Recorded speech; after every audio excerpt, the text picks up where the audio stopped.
Whatever you do, don't take dating advice from the Whatever podcast.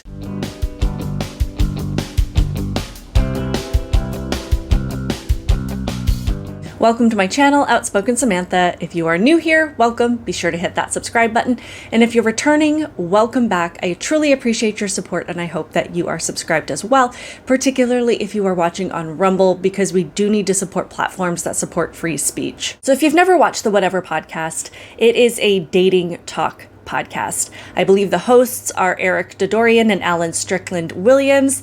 And I've never watched a full episode, but what I've gathered from the numerous clips that I have seen at this point, the women that they invite on to discuss dating issues with, most, if not all, are OnlyFans.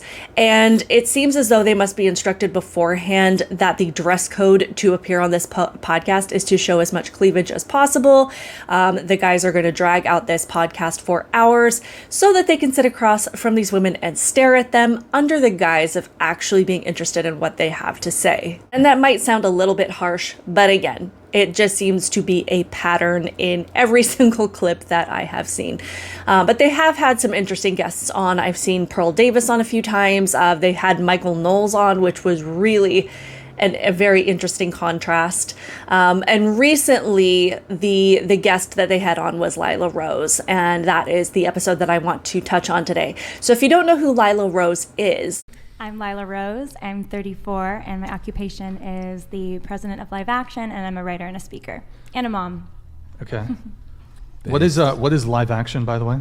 We're a human rights organization defending children in the womb, mothers, fathers, and families. So the gist of the conversation of this episode seems to be, at least the position of most of the people at the table seems to be, all about sexual liberation and acting on impulses and pretty much doing whatever you want, whenever you want.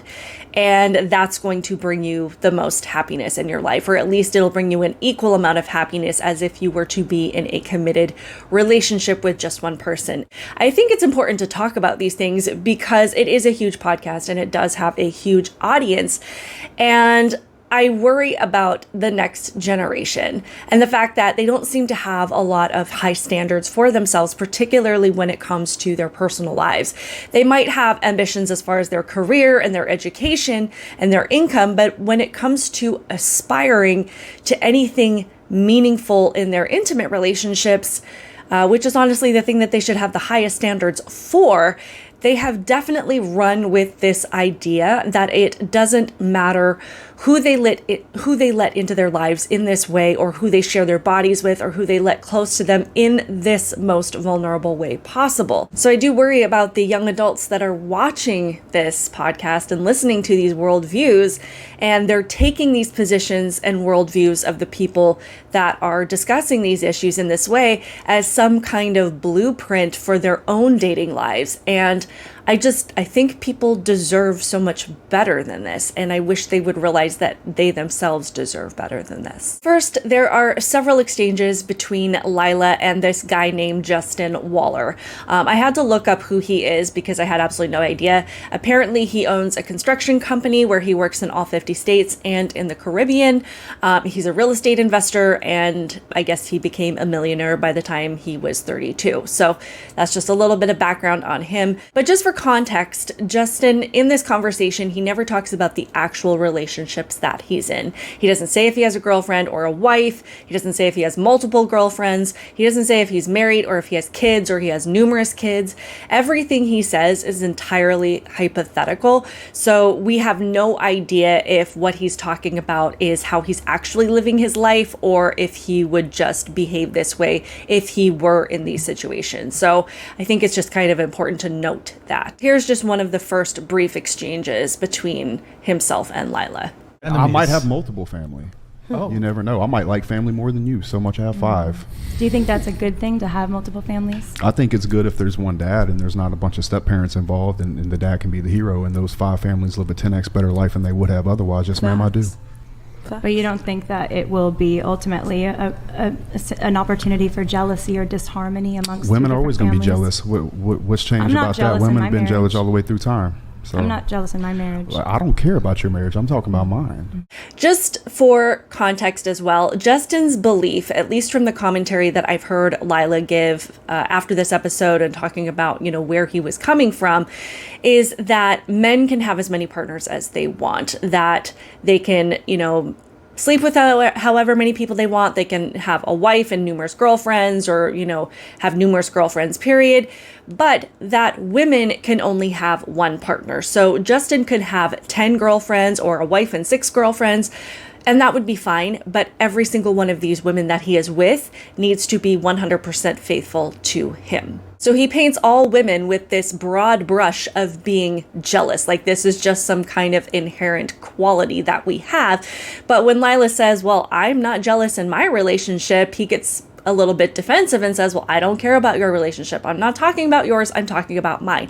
But he has absolutely no self-awareness in the fact that he's creating a situation for women to be jealous. He puts the blame on them, and that's just how women are naturally, but he doesn't want to acknowledge that they're actually just reacting to his behavior and how he's treating them. And aside from this messed up belief system that a guy should be able to have as many partners as he wants, but women should only have one, a red flag is definitely somebody who doesn't recognize their own role in conflict, in the struggles in a particular relationship, and that they just entirely put it on the other person for not managing their emotions. And shortly after this clip, Lila does ask him, why don't you just commit to one woman? To which he responds, I'm just not wired that way. And that is absolutely crazy. Ladies, if a guy ever says that to you, that I'm just not wired that way, I can't be that way, that's a red flag. You should run. Because there's nobody that is incapable of committing to you. It's just to say that I'm just wired that way is essentially saying I don't want to be that way. I don't want to make the effort and the sacrifice to show a woman the level of respect that she deserves. So there's no man that can't do this. It's just a matter of choosing not to. I live my life unapologetically on my terms. So if my daughters that are overly spoiled and educated in every way and have friends all over the world and world traveled in the best schools in the world, if they have a problem with me at the end of the day, then they can kick rocks too. I'm not going to simp for my daughters. I'll love them fully. But if they grow up and turn into a person that doesn't want to get in line with me, or look, here's my goal as a parent. Teach my children how the world works. Give them the skills so they can live on their own terms, and give them choice. If they choose not to make me part of their life after I've given them those things, I've still succeeded as a father. So again, so many red flags here. The words that you will hear mostly from Justin throughout this entire podcast is I, me. Like, I don't think I have ever heard a guy talk about so much what he wants and what his needs are and what his beliefs are and how big of a priority that is in his life than this person. And that's not a good sign. It's not that a man's needs and wants are not important. It's just if a man says that his number one priority is himself and that if you don't like it, you can kick rocks, don't even waste your time unless you do want to be with someone who makes you feel worthless as a person, but thinks they can make it up to you just by buying you things, because he does truly believe that successful relationships are based on what he can buy for people, even his children. He thinks that the most important things that he can do for his daughters is to spoil them with stuff, that he can just make up in material possessions what he refuses to do as a man and as a father, which is to commit to their mother and to commit to them. Being a father requires a level of commitment to your kids, and a girl growing up with a dad who says, I am who I am, and if you don't like it, you can kick rocks, is going to grow up thinking that a man being disloyal is normal and being unfaithful is normal and a man prioritizing himself over her is normal, and that how they show her he's committed to her is just by buying things. This is a man who puts absolutely nothing into his relationships. He'll buy you all the things in the world, but feels absolutely no obligation whatsoever to do anything that requires actual effort and sacrifice and to make you feel like that effort and sacrifice is worth it. When I was growing up, we didn't have a lot of money. We rented for the most part until I was 15 years old, and my parents finally bought a small house and I finally got my own room. But we had a lot of secondhand furniture. All of my clothes were pretty much hand-me-downs and secondhand. And I think most of my friends probably had more money than we did. But those are not the things that I think about when I look back on my childhood. It's not what I think about when, now as an adult, when you realize what's really important and what real happiness and commitment are. I grew up in a two-parent home. I knew without a doubt that my dad was committed to my mom and that she was his top priority. He treated my mom with the utmost respect, and his family was the most important thing to him. And he took extra time out of his busy life to spend time with us as kids, to prioritize our needs and our growth and our development, and to make sure that we knew how loved and valued we were by our parents, because that is what sets the stage for what you seek as an adult. When you feel valued as a child and as a teenager by your parents, you know that you are worth being valued and respected as an adult. So it's insane to think that Justin doesn't think his behavior is going to negatively impact his children if he buys them enough things, because what my dad did is he set an example for my brother on how you treat women, and he set an example for my sister and I on how a father treats children and how a man treats his wife. And none of that came from taking fancy trips or having the most expensive clothes. And Justin, again, is just setting the example for his children, whether they exist now or will exist in the future, that they're not worth that level of effort. And that's exactly what he's instilling in them when it comes to how they approach their relationships down the road. And as a society, we have made this huge error in believing that how we raise our kids doesn't matter, that they are just fine growing up in single parent homes or homes where their parents are absent or not committed to each other, and that it doesn't matter what they're exposed to. And as adults, we don't seem to want to make any effort to protect and respect the environment that children are growing up in. And we're seeing the result of that as children are growing up in absolute chaos and instability with parents who prioritize stuff and themselves. And then we wonder why kids grow into adults who set low standards for themselves and then raise their kids with even lower standards than what they had. And then they go out into the world and they go to school, they hang out with their friends, and they take out their frustration and anger and feeling of worthlessness on the people around them. And it is really, really sad. And it is really tragic that we can't seem to recognize our own role in how kids are behaving these days and how they're being raised.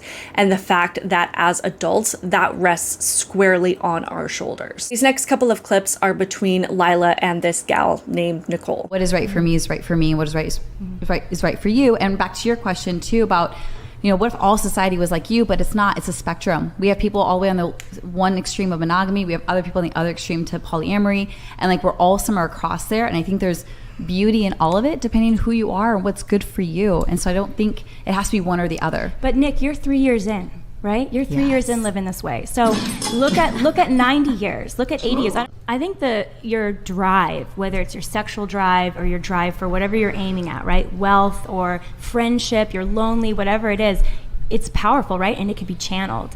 And so, to what you were saying earlier, Justin, is you can channel these things towards the end that you choose. And so I think the big question is, what is the end that we're going to choose that when we're 80 years old or 90 years old on our deathbed, we're are we going to be surrounded by that lifelong partner, that spouse that we were faithful to our whole life, and our kids who grew up in that intact home? Or are we going to be alone, or are we going to be, what kind of life are we aiming towards? I'm not 100% sure what this girl's story is. It sounds like she was married at some point and then got a divorce. No idea why. But since then, she has gone to the opposite end of the spectrum from a committed relationship to just essentially feeling like she should just be able to sleep with anyone whenever she wants to. And I do think that this happens at times when people have tried to do things the right way. And when it doesn't work out, they say, well, I tried to do it the right way and it didn't work out, so essentially screw it, it doesn't matter. If I were to sit down and analyze Nicole, I'd say that she does want the feelings that come from being a committed relationship, but believes that she can achieve those things by being with whoever she wants, whenever she wants. And I honestly believe that she is convinced of that, at least at this point. And Lila tries to ask her, well, what are your plans long term? What do you see for yourself down the road, 10, 20, 30 years down the road? Because again, I think that, younger people in this generation, not that I'm that old, but they don't seem to think about the bigger picture. It's very much in the now, I'll do what I want now and I'll deal with the consequences later. Because it's fine to live this way, I guess, in your 20s and maybe early 30s, but eventually you do mature and you do grow up and you realize that you want to come home to the same person every day and you crave that stability and that reassurance in your life, and that you don't have to wonder who you're going to vent to your day about at the end of the day, or you don't have to wonder who you're going to sleep next to at night. And it's easy to think that in the throes of having this kind of lifestyle that these other things aren't going to matter to you.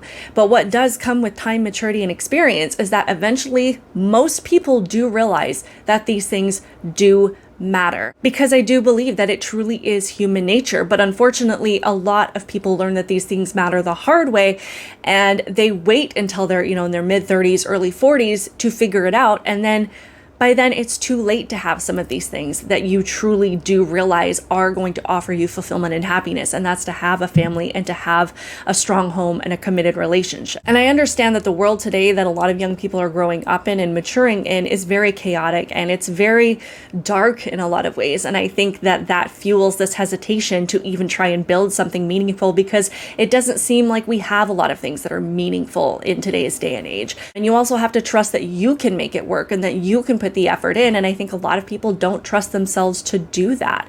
Young adults like Nicole think that they can just fill up their lives with these temporary highs with multiple people, and that this is something that's just going to carry them until they're 90 years old, and that they can make up in flings what they don't want to work for in a committed relationship. We've got Justin over here who makes up for his shortcomings in money, and Nicole over here who makes up for her shortcomings with just her sexuality. And they've both bought lies about human nature and think that they'll never miss not having anything truly meaningful. And again, as Lila points out in some of these clips, this is human nature. We do actually end up wanting something that stays, that's committed, that demonstrates that this other person sees so much worth in us, and in return we are able to show worth in them, and we are able to sacrifice, and those things do pay off. But again, a lot of people wait until it's too late to realize that that's truly what they want, and then they end up being very limited in being able to achieve those things, if at all. Elle, do you think that the dream of a young girl should be to be an OnlyFans? I think that a young woman should have a choice to do what she wants with her body, and that it shouldn't be frowned upon to do whatever means necessary to be independent. And that's my opinion, and you don't have to agree with it, and you don't have to agree with the way that I make my money, and you reserve that right for yourself. This sounds like a "I don't need a man" comment. Like, a woman should do whatever she wants to be independent from a man and not need a man to take care of her. But here's the thing. If you are an OnlyFans model, you 100% rely on men to pay your bills. Like, there's a million careers that you could have and jobs that you could have that don't rely on a specific demographic of people or a specific subset of society. But being an OnlyFans model, you rely 100% on men. You rely on what they think of you, what their opinion of you is, whether or not they find you attractive, whether or not they like what you're wearing. Like, everything that you do relies on them and their money and their ability to pay you. Like, all of all the income avenues that you could pursue in life, selling your body online is about the most heavily dictated by men as any income source can be. And I find it interesting that most of these women here truly believe that they are happy. And I'm not saying that they're miserable or that they don't have a level of happiness in their life, but when you look at it, their standards for what they think they are capable of getting from a relationship are so low, and even lower for the people that they actually end up being intimate with. This girl just, they just want to sleep with everyone. And honestly, the only standard that has to be met when that is how you're living your life is that the person needs to be a warm body. I mean, I'm sure that being attracted to them, it matters in some way. But honestly, when the only thing you're looking for is to satisfy the urge and the impulse that you have in that moment, does attraction even really matter? And women like Nicole, to every man that she's with, while she might feel liberated in what she's doing, to every man that she's with, she is just an object. It doesn't matter if they have a job or ambition. It doesn't matter how close they are to their family. It doesn't matter what they believe in. It doesn't matter how they manage their finances or what their hobbies are or if they have anything in common. It doesn't matter if you have anything to talk about or if he would listen to you if you had a bad day. And for an OnlyFans model, those standards are even lower because she doesn't even have to meet them in person. They just have to pay her. And I know that that might all sound really harsh, but this idea of sharing your body with everyone as being fulfilling and liberating is an absolute lie. I think it's interesting that as we get older and as we do get more mature and realize the things that are important, you realize that the ideas that you thought were strictly based on Christian belief system and, this prudish belief system within Christianity of, not having sex before marriage or having more self-control or being more selective about who you're with, you realize that it's not just within the Christian religion, and that there is some merit to it, and that there is a reason that we have set these standards for ourselves and set these standards for our families and for our children, and that we're not just trying to restrict your life or make your life miserable, but that we've actually realized that this does make people happy, and a lot of times people do come to find that out for themselves. And unfortunately, like I said, it does end up coming too late. And I really just, like I said, I think that you deserve better. This generation deserves better, and they deserve to be told that. So let me know your thoughts on this in the comments below. Please like this video. If you feel so inclined to support the channel by hitting that thanks button and donating in that way, always appreciated. Otherwise, I will see you in the next one.